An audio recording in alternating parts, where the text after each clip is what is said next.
जय गौ माता, जय गोपाल। आप देख रहे हैं गोकुल धाम गौ सेवा मातिर झज्जर हरियाणा में। ये हमारा आईसीयू। बेकार का पश्चाताप उसे कहते हैं जब इंसान सोचता है कि जो हुआ वो नहीं होना चाहिए था। कोई तरकीब लगा ली होती, या फिर कोई उपाय सूझ गया होता, किसी से थोड़ी सलाह ले ली होती, या फिर खुद की ही सूझबूझ इस्तेमाल की होती, तो आज ये गलती नहीं होती। इस तरह पश्चाताप करने का कोई लाभ भी नहीं है, क्योंकि आप अतीत को बदलने का प्रयास कर रहे हैं। लाख कोशिश करेंगे तब भी अपने अतीत को आप बदल नहीं पाएंगे। इसीलिए इस तरह के पश्चाताप केवल चिंता पैदा करते हैं, लेकिन यही पश्चाताप बड़े काम के सिद्ध हो सकते हैं अगर मनुष्य इनसे सीख लेकर खुद को बदलने का प्रयास करे। क्योंकि आप अतीत नहीं हो, आप अभी पूरी तरह से हुए नहीं हो रहे हो। तुम आने वाले भविष्य हो, इसीलिए तुम खुद को बदल सकते हो। और अगर अतीत की गलतियों से सीख लेकर खुद को बदलने का तुम प्रयास करते हो, तो सही मायनों में वही पश्चाताप काम का होता है। आज की इस कहानी के माध्यम से मैं आपको कुछ ऐसे तरीके बताने वाला हूँ जिनसे आप अपने अतीत की गलतियों को भुलाकर आप अपने आप को एक नया इंसान बना सकते हैं। जो लोग खुद पर संदेह करते हैं, अपने ही विचारों में उलझे रहते हैं, अतीत की गलतियां, अतीत के कर्म उन्हें परेशान करते रहते हैं, उनके लिए ये तरीके वरदान साबित होंगे। तो चलिए एक कहानी शुरू करते हैं। जीवन में 30 साल मेहनत करने के बाद भी जब इंसान को उसके कर्मों का फल नहीं मिलता, तो वो अंदर से निराश हो जाता है। कुछ ऐसा ही एक सन्यासी के साथ हुआ था। उसने सन्यास ये सोचकर ग्रहण किया था कि मैं सत्य की खोज किसी भी कीमत पर करके ही रहूंगा। लेकिन 30 साल बीत चुके थे और अभी तक उसका अपने मन पर कोई भी वश नहीं था। जब भी उसकी नज़र सुंदर स्त्रियों पर पड़ जाती, तो उसके मन में कामुक विचार उठने लगते। जब भी वो अकेले में बैठता, तो उसे खुद पर पश्चाताप होता कि वो क्यों सन्यासी बन गया। वो भी अच्छा पैसा कमा सकता था, अच्छा परिवार बसा सकता था, उसके भी बच्चे हो सकते थे, पत्नी हो सकती थी, लेकिन ये सारे सुख त्याग कर वो जंगल में क्यों चला आया। और इसी तरह के विचारों से वो बहुत ज्यादा नकारात्मक हो गया था। छोटी छोटी बातों पर गुस्सा आ जाना, किसी कामयाब आदमी को देखकर अंदर जलन पैदा होना, और इसी तरह के नाना प्रकार के विचार उसे परेशान करते रहते थे। और इन्हीं विचारों से वो इतना परेशान हो गया कि उसने आत्महत्या करने का फैसला कर लिया। वो चाहकर भी अपनी पुरानी जिंदगी में वापस नहीं जा सकता था, क्योंकि उसने सबके सामने संन्यास लिया था। और संन्यास लेने के बाद इंसान का घर परिवार सब कुछ पीछे छूट जाता है। वो एक पहाड़ी के ऊपर खड़ा हुआ था और नीचे देखते हुए उसके मन में अभी भी वही विचार चल रहे थे कि अगर मैंने अपने जीवन में सही फैसले लिए होते, तो आज मुझे आत्महत्या करने की जरूरत ना पड़ती। जब वो पहाड़ी से छलांग लगाने वाला था, तभी खुशकिस्मती से वहां पर एक और सन्यासी पहुंच गया। जब उसने उस सन्यासी को पहाड़ी पर खड़े हुए देखा, तो उसे समझते देर ना लगी कि पूरा मामला क्या है।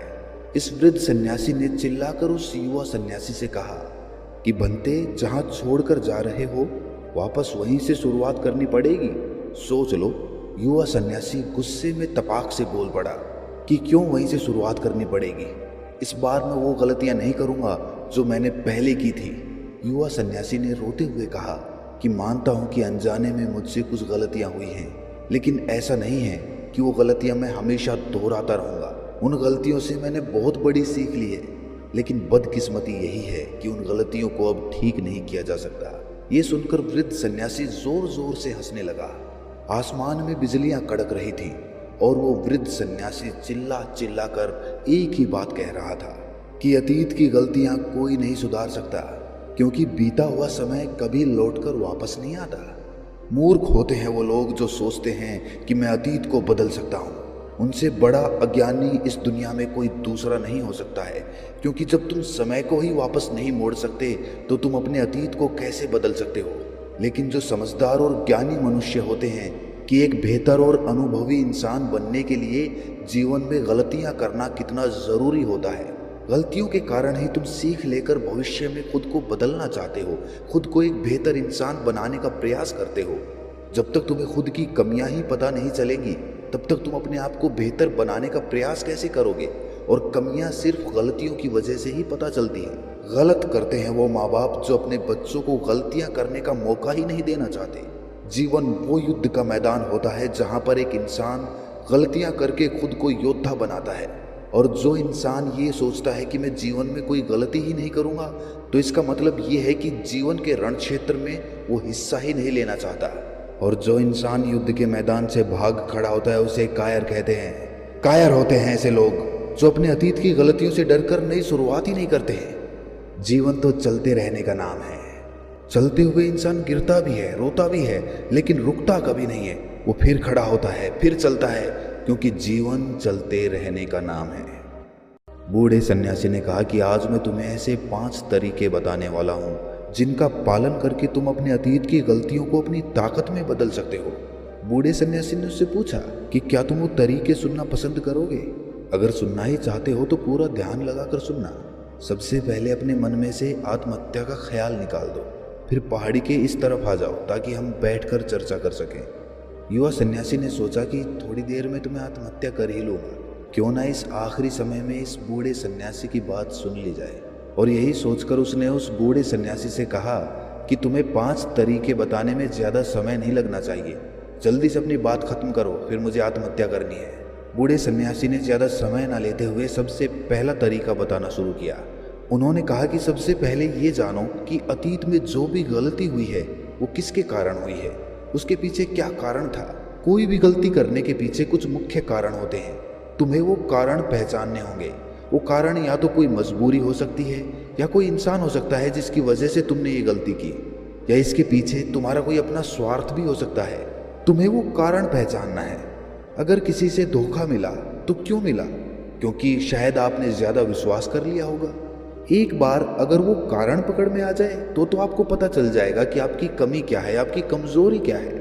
और एक बार अगर किसी गलती के पीछे की वजह समझ में आ जाए तो वो गलती सुधारी भी जा सकती है, भविष्य में दोबारा घटित होने से रोकी जा सकती है। बूढ़े सन्यासी ने बड़ी ज्ञान की बात बताई। उन्होंने कहा कि गलतियां हमें दुख नहीं देती हैं, दुख हमें तब होता है जब हम अपनी गलतियों को बार बार दोहराते हैं, जब हमें ये लगने लग जाता है कि हम शायद अपनी गलतियों को सुधार नहीं पाएंगे, शायद हमारे अंदर उतना आत्मबल नहीं है कि हम अपनी गलतियों से सीख लेकर उन्हें सुधार सकें। जब हमें खुद पर इस बात को लेकर संदेह होने लगता है तब हमें पीड़ा होती है। अगर एक बार गलती करके उससे सीख ले ली जाए तो विश्वास करो जीवन में कोई दुख नहीं रहेगा। इसके लिए हमें उस गलती के पीछे की वजह पता होना बहुत आवश्यक है। जब खाली बैठकर चिंतन करोगे तो इतना कठिन नहीं है ये ढूंढना। और एक बार अगर उस गलती के पीछे की वजह समझ में आ जाए तो फिर ये दूसरा तरीका काम आता है। गलती के पीछे की वजह समझ में आने के बाद खुद से एक सवाल पूछो, ये गलती करने से पहले तुम कैसे इंसान थे, और ये गलती करने के बाद तुम्हारे अंदर क्या बदलाव आए? क्या तुमने अपनी गलती से सीख ली तो क्या सीख ली, और अपने बारे में नया क्या जाना? बूढ़े सन्यासी ने कहा कि ऐसे सवाल खुद से पूछने के बाद तुम पाओगे कि तुम्हारे जीवन में कुछ नए अनुभव जुड़ गए हैं। ये अनुभव जीवन में आगे बढ़ने के लिए, विकास करने के लिए बहुत आवश्यक होते हैं। कुछ लोगों को धोखा मिलता है तो उन्हें लगता है कि उनकी इसमें क्या गलती थी, उन्हें धोखा क्यों मिला। लेकिन आपको धोखा आपकी संवेदनशीलता के कारण ही मिलता है। आप ज़्यादा संवेदनशील हैं, दूसरों की भावनाओं को ज़्यादा समझते हैं, इसीलिए उन पर विश्वास कर लेते हैं और आपको धोखा मिलता है। तो इसमें आपकी संवेदनशीलता ही आपके धोखे का कारण बनती है, और यही आपकी गलती है। और अब आपको अपनी गलती की वजह भी पता चल गई है, तो ये वजह समझ में आने के बाद आपको अपने बारे में नया जानने को मिला कि आप ज़्यादा संवेदनशील हैं, इसीलिए आपको धोखे मिलते हैं। अगर एक बार आपने अपने बारे में निरीक्षण करना शुरू कर दिया तो आपको अपने बारे में बहुत सी अद्भुत बातें भी पता चलती जाएंगी। आप खुद आश्चर्यचकित हो जाएंगे कि आप अपने आप को कितना जानने लगे हैं। इसीलिए खुद का निरीक्षण करना बहुत आवश्यक होता है। और तीसरे तरीके से हम खुद से संकल्प करते हैं, दृढ़ संकल्प लेते हैं कि हम भविष्य में कभी भी ये गलती नहीं दोहराएंगे। कोई नई गलती कर लेंगे, कोई नई सीख मिलेगी, लेकिन ये गलती दोबारा कभी नहीं दोहराएंगे। बूढ़े सन्यासी ने बताया कि 3 तरह के लोग होते हैं। एक वो जो दूसरों की गलतियों से सीखते हैं, दूसरे वो जो खुद गलती करते हैं तब सीखते हैं, और तीसरे वो जो गलतियां करते रहते हैं लेकिन कभी सीख नहीं लेते। नदी का मतलब तभी निकलता है जब वो अलग अलग जगह से होकर गुजरती है। अगर वो एक जगह पर ठहर जाएगी तो वो कभी नदी नहीं कहलाएगी। इसी प्रकार जीवन भी नई गलतियां करने के लिए बना है। इसीलिए जो गलती तुमने एक बार कर दी तो उसके बाद खुद से दृढ़ संकल्प ले लो कि कोई नई गलती होगी तो ठीक, वरना ये गलती जीवन में कभी नहीं दोहराऊंगा। तभी आप जीवन के प्रति बुद्धिमान हो सकते हैं, बुद्धिमानी से भरा जीवन जी सकते हैं। वरना तो एक जानवर के जीवन में और तुम्हारे जीवन में कोई फर्क नहीं रहेगा। चौथा तरीका बताते हुए सन्यासी ने कहा कि कई बार हमें अपनी गलतियों का पहले ही एहसास हो जाता है। गलती होने से पहले ही हमें पता चल जाता है कि हमसे गलती होने वाली है। इसीलिए अगर गलती होने से पहले आपको एहसास हो रहा है तो आप बहुत खुशकिस्मत हैं और आप उस गलती को होने से रोक सकते हैं। ब्रह्मांड हमें संकेत देता है, हम सब ने महसूस भी किया होगा, लेकिन हम फिर भी उसे नज़रअंदाज कर देते हैं, जिसका परिणाम हमें भविष्य में भोगना पड़ता है। धीरे धीरे जब आप अपने अतीत की गलतियों से सीखने लगते हैं तो आपका अनुभव बढ़ने लगता है, जीवन के बारे में समझ पैदा होती है, और जब समझ पैदा होने लगती है तो गलतियों को होने से रोका जा सकता है। अपनी बुद्धिमानी का इस्तेमाल करिए, चिंतन करिए कि कोई भी काम आप कर रहे हैं उसका परिणाम क्या हो सकता है, क्या ये कोई गलती तो नहीं कहलाएगी। और इसी तरह आप जीवन के लिए परिपक्व बनते जाते हैं। यही आपका विकास है और सभी मनुष्यों को यहाँ से होकर गुजरना ही होगा, वरना तो जीवन वहीं पर ठहर जाएगा, आगे नहीं बढ़ेगा। आगे बढ़ना है तो इस तरीके की प्रणाली अपनानी होगी। आखिरी और सबसे महत्वपूर्ण सीख, अगर तुम गलतियों से अनुभवी इंसान बन चुके हो तो अब तुम दूसरों के लिए मार्गदर्शक का काम कर सकते हो, दूसरों के लिए दीपक बनकर उन्हें रोशनी दे सकते हो। आखिरकार हम वैसे ही बन जाते हैं जैसा हम सोचते हैं, और जब आप दूसरों की सहायता करने की सोचते हैं तो आप खुद एक बेहतर इंसान बनते चले जाते हैं। फिर प्रकृति आपकी सहायता करती है, ब्रह्मांड आपको रास्ता दिखाता है, और आप जब मानव जाति का कल्याण करने के कार्य में लग जाते हैं तब वो शास्त्रों में सबसे श्रेष्ठ कार्य माना जाता है। इससे श्रेष्ठ कार्य कोई हो नहीं सकता है। जो मनुष्य समस्त जीव जंतुओं और मानव जाति के कल्याण के बारे में सोचते हैं, ऐसे लोग परमात्मा तुल्य हो जाते हैं। उनके मन में करुणा और प्रेम उत्पन्न होने लगता है, और परमात्मा करुणा और प्रेम का ही दूसरा नाम है। ये प्रवचन सुनकर वो युवा सन्यासी उस बूढ़े सन्यासी के चरणों में नतमस्तक हो गया। ऐसे निर्मल और जीवन को सार्थक बना देने वाले ज्ञान को पाकर उसकी आंखों से धन्यवाद के फलस्वरूप आंसू बहने लगे थे। अगर आपको भी आज का ज्ञान महत्वपूर्ण और कुछ अद्भुत लगा तो धन्यवाद फलस्वरूप आप भी इस चैनल को सब्सक्राइब करके नोटिफिकेशन बेल को ज़रूर प्रेस कर दें।